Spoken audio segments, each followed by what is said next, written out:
शासनपति प्रभु महावीर स्वामी को हम वंदन करते हैं। सभी गुरु भगवंतों को तिकोतों के पाठ से वंदन करते हैं।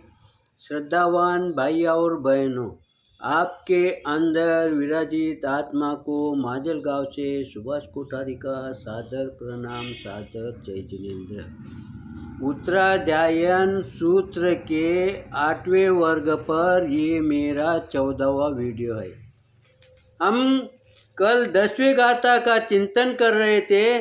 जग निश्चयी भूये तस् नामे ही थावरे हिम च नो तेसी समारंभे दंडम मनसा वैसा कायसा चेव शुद्धे समानावो सच्चानम तत्तम ठवेज भिक्खु अपानम जाय घास में से जा रस गिद्धे न सिया भिक्काए। गुरु भगवंतों ने 11वें गाथा में क्या कहा है? देखो, 10वें गाथा में हमें समझाया है, लेकिन 11वें गाथा में उन्होंने नए जो साधु संत हुए हैं उन्हें समझाया है। देखो, गुरु भगवंतों ने हमें साथ साथ लेके चल रहे हैं। क्यों साथ साथ लेके चल रहे हैं? कि जो नए नए साधु हुए हैं उनके साथ साथ ही तुम्हारा भी आचरण वैसा होना चाहिए। किसका आचरण होना चाहिए?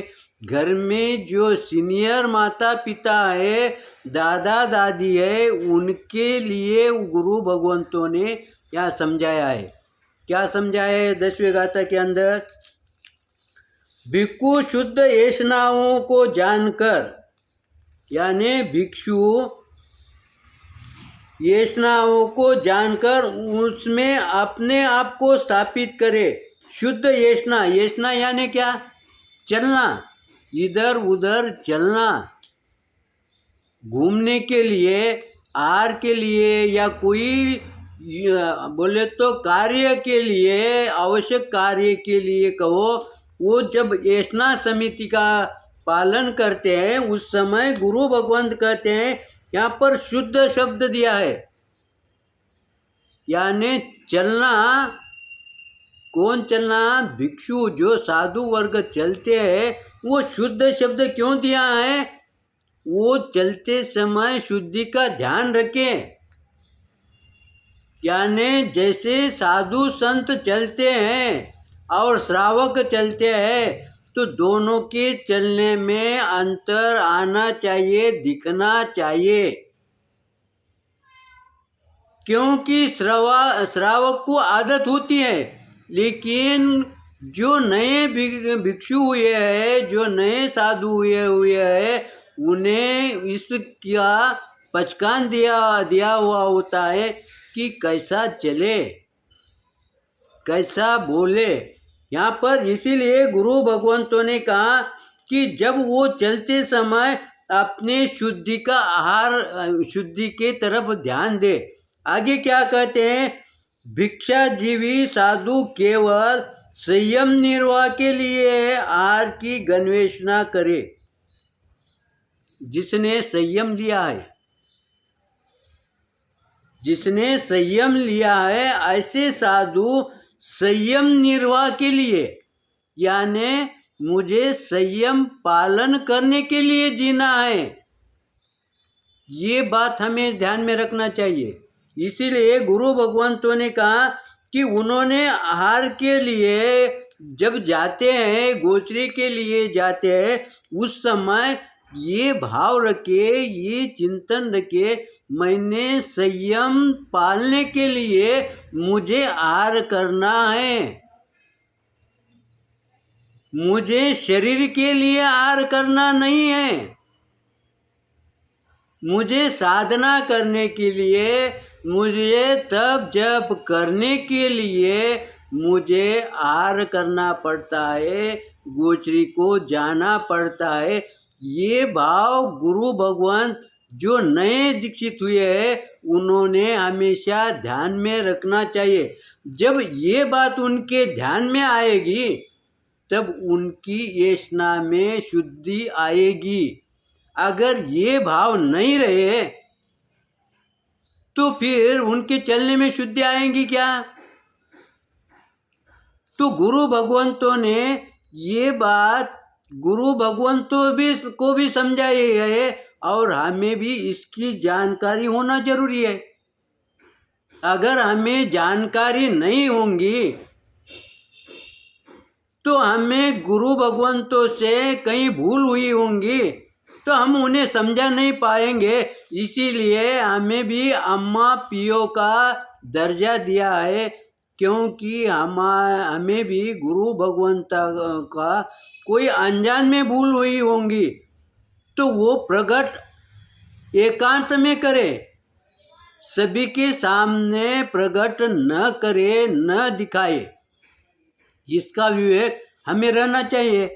और ये विवेक का गुरु भगवंतों ने हमें पहले वर्ग में ही, पहले अध्ययन में भी समझाया है, विनय के अध्ययन में ही समझाया है, जिसका चिंतन हमने किया है।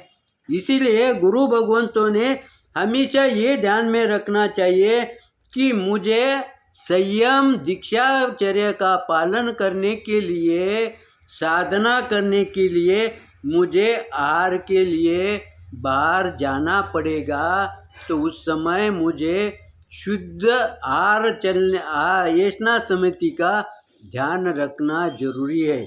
आगे क्या कहते हैं, किंतु वह भिक्षा में रसग्रह न बने।